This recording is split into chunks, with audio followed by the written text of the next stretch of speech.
All right, let's go ahead and begin. What's going on, Josh? How you doing today? How are you? Thanks for taking the time. Yeah, it's no problem. I actually talked with Michael and Michaela earlier today, so it was actually really fun Wonderful. talking with them. But yeah, the werewolves within. So I just want you to know that I did follow you back in the day with College Humor. So I'm a low Wow. key fan.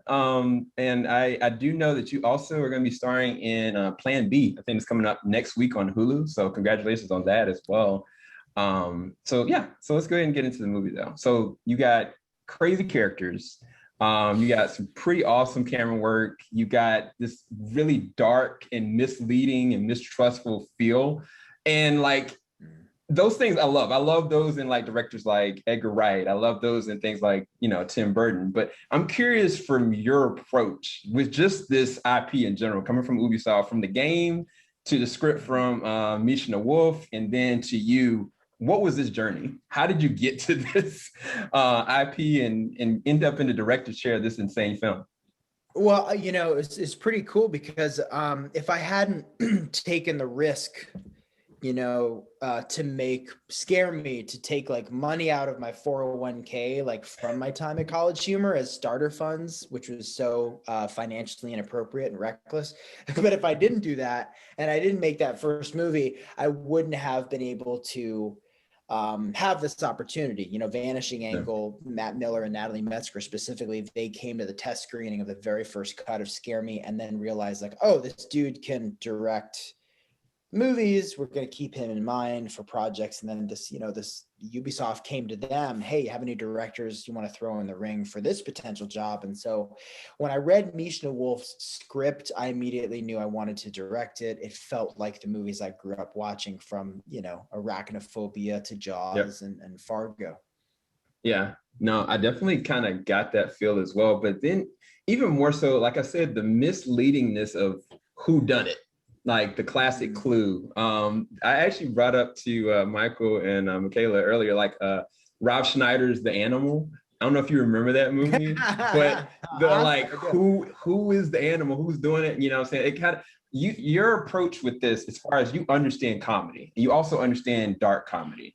And a lot of people kind of don't know how to straddle that line, but it felt like you all were having fun. And it felt like you understood what the script was trying to do as much as what the source material was. But I was curious about the blood and the language and the gore. Was that your idea? Or I'm just curious, like, at what point did you realize, you know what, we're just going to go for it? Well, yeah, it's a tricky question because the language, which is mostly from one character, Yeah. um, it's just sort of inherent to the types of folks I knew in that town. I think we knew we wanted to go for a serious, I want to say a serious horror movie, and that there wouldn't be comedy, but that we wouldn't want to pull too many punches.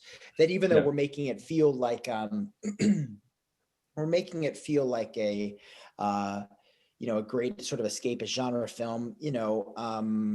Edgar Wright does not pull punches, even as buoyant as his movies are, and Ever. sometimes as violent as they are. And that's the kind of tone that we wanted, a slightly more mature audience, but like, the naughty kind of picture that we would see growing up. Like, I loved Monster Squad. I loved the language, the edginess of it, the vibe of that when I was a kid.